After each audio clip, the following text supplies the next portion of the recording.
Lasher killed Lucy and Gifford. He's killing Mayfair women. I tried to kill him. Oh, I doubt that very much.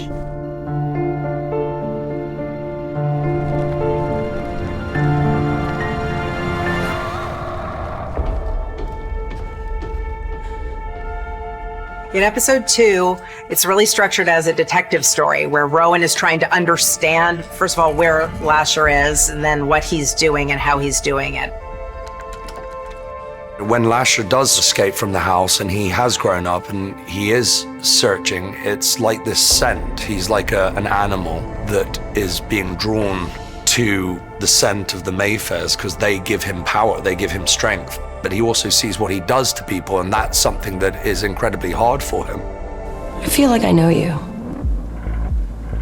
Do we know each other? So, the minute anything goes a little further, You smell wonderful. these women hemorrhage and have these horrific deaths. And I think it causes him great pain because he's fighting this urge, this absolute will, which is, I want to seduce, and then they're gone. No, it wasn't my fault. Please.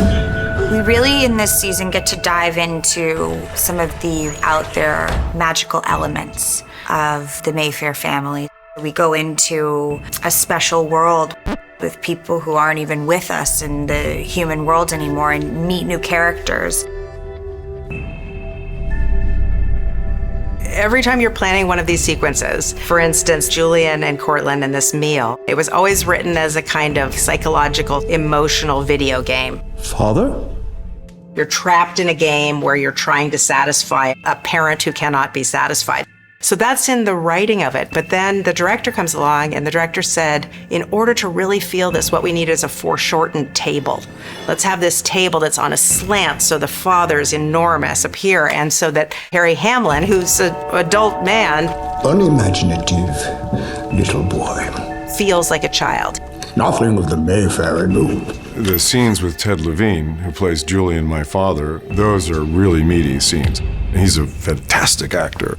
Even as a little boy, you let your sisters walk all over you. Dull. Feeding my left arm to my father for dinner probably was one of my favorite moments. Obviously, somebody's building that arm and saying to us, is this the right consistency of jelly and the right amount of blood squeezing out? And his relishing the nice fatty tissue on the outside of my arm.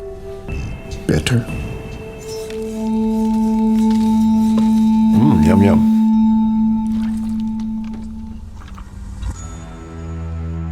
I think season 1 did a great job of establishing just how vulnerable Cip is. The thing is, I've been having these blank moments. Do you know what that is? That's Albrecht. That's what he does. He erases memories. The way he just approaches individuals just makes people a lot more comfortable. We're in Mayfair. May I speak with you?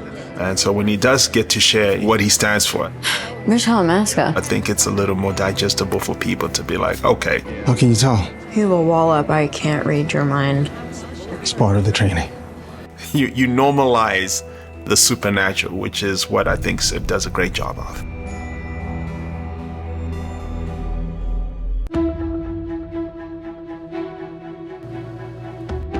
So the scene where Rowan is trying to stop Lasher in the woods is really the culmination of their arc through the first episode. So by episode 2, he has killed someone again. She is doing anything she can to stop him now. This is the first time we've seen our Rowan, Alex Daddario, with Jack Houston, and those two playing off of each other. You can feel the chemistry. It's palpable. You don't love me that way. Oh, I love you in a new way. You think I'm bad? No. So there's a moment of such intimacy initially, and then I feel like I'm being manipulated. That's why he tries to escape. We have an amazing stunt team. They've really kept us safe, and they've done everything in a way that makes everyone feel comfortable. And so it's cool to go into those kinds of scenes and feel so prepared. When you're designing a sequence like this, first of all, you have to have a great director, which we had in Logan Kibbins. That director is planning out the sequence and storyboarding the sequence. And then there are elements the actor brings to it. Jack came in and said, I don't know if it's interesting to watch me run that fast. I think we should be closer to each other. So it was a really exciting sequence to build. Oh yeah, they set things on fire, trees were falling, things were burning. It's great, I love that stuff. Because our stunt double had to run under these things, they're gonna fall with the gravity, so we have to make sure that he's safe, but it also looks close. You were never my child! Rowan's really going on this journey of, I know what's right, but I also know what I want. When she's faced with the moment where she has to kill him, it's not possible for her.